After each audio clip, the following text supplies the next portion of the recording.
Chers compatriotes, là où que vous soyez, je vous salue. Que vous soyez en Occident ou sur le continent africain. Chers compatriotes arabo-africains, afro-musulmans, arabo-musulmans,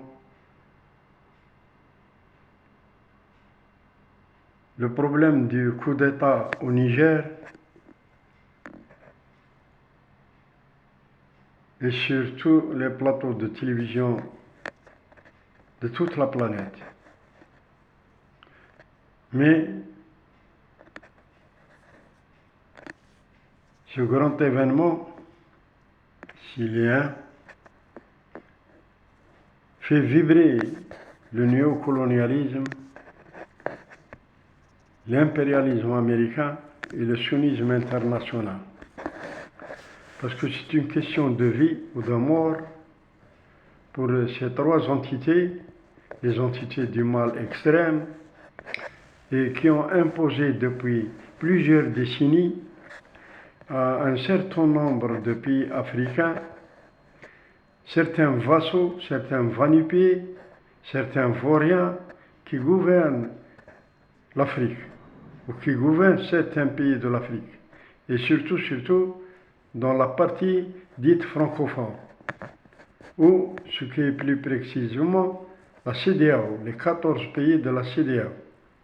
Cette organisation établie, instruite, construite, posée, composée par la France, pour les biens de la France, pour les biens de l'Occident, pour les biens du néocolonialisme occidental et de l'impérialisme américain, sans oublier bien sûr leur maître, le sionisme international.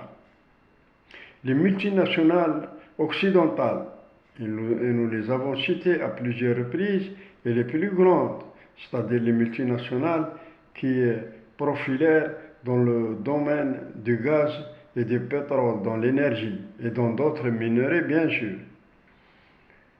Ces multinationales sont protégées par quelques 5000 soldats occidentaux, dont la grande partie, c'est une partie de l'armée française. 2500 au Tchad, 1500 au Niger,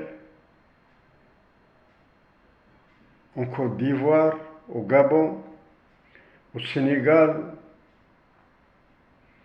et un peu plus partout dans le continent africain. Certains sont connus, certains travaillent dans le secret, dans le silence, dans le noir et sous couvert d'autres appellations, sous couvert d'autres choses, et ils ne sont là que pour assurer le bien-être des multinationales occidentales telles que Elf, Total, BP, Shell, Exxon, etc. Toutes les multinationales occidentales et impérialo-américaines doivent se servir gratuitement des richesses de l'Afrique. Mais l'Afrique maintenant, elle vient d'être éveillée par sa jeunesse,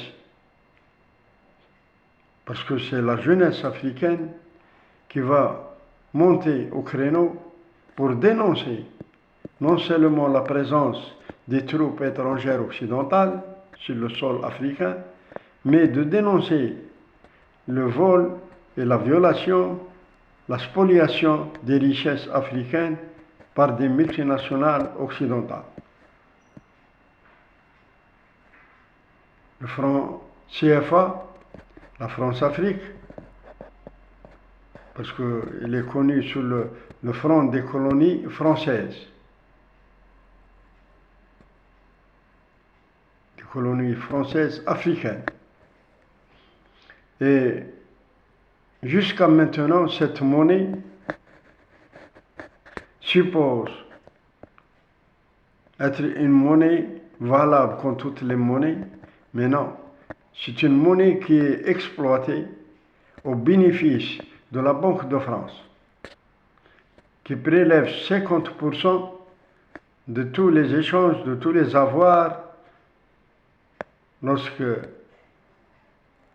ces pays-là, qui n'ont pas la capacité d'imprimer leur propre monnaie et qui ont été gardés sous le joug du néocolonialisme jusqu'à nos jours, depuis l'indépendance, c'est-à-dire depuis les années 60.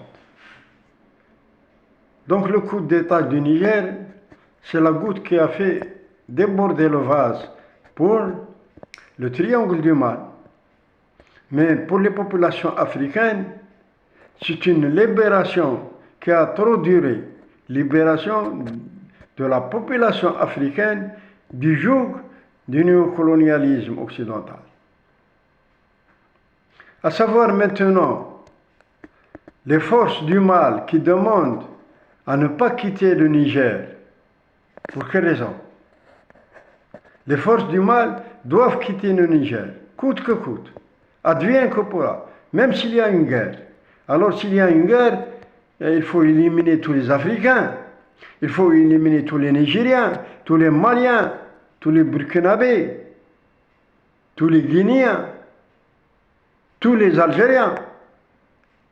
Ouais, il faut faire la guerre à tous ces peuples-là, hein, pour instaurer votre république bananière, soit au Niger, soit au Mali, soit au Togo, soit au Burkina, soit en Guinée, soit là où vous importe, comme vous le faites au Tchad. Ouais. Au Tchad, vous avez accepté un coup d'État déguisé. Et vous l'avez embrassé.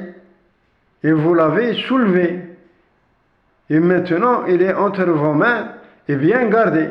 Le coup d'État de Déby fils.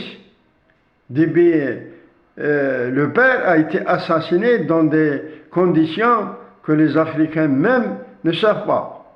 Comment un président est-il assassiné au front? Là est la grande question. Ce président-là a été assassiné dans des conditions troubles. Mais personne ne peut apporter une preuve que le président tchadien a été assassiné dans son palais. Mais le roi est mort, vive le roi. On a instauré Déby fils à sa place, alors que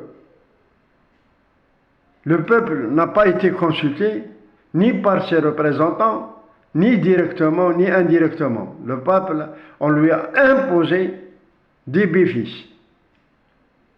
Et maintenant, il est protégé par 2500 soldats français. Ça, c'est la démocratie. Et lorsqu'un peuple, tout un peuple, le peuple du Niger, dit qu'on ne veut pas d'un président qui n'a pas donné grand-chose aux Nigériens, alors là, vous dites un coup d'État. Hassan Ouattara est venu avec un coup d'État déguisé. Oui. Et vous l'acceptez en Côte d'Ivoire. Macky Sall, au Sénégal, est en train de tuer, d'assassiner, d'emprisonner tous les opposants sénégalais pour ne pas laisser libre aux Sénégalais de choisir leur représentant légal. Et là, vous dites que c'est une grande démocratie africaine. Paul Biya au Cameroun, 94 ans peut-être, 45 ans de pouvoir, il prépare le terrain à son fils. Là, vous ne dites rien. Là, c'est où est la CEDEAO?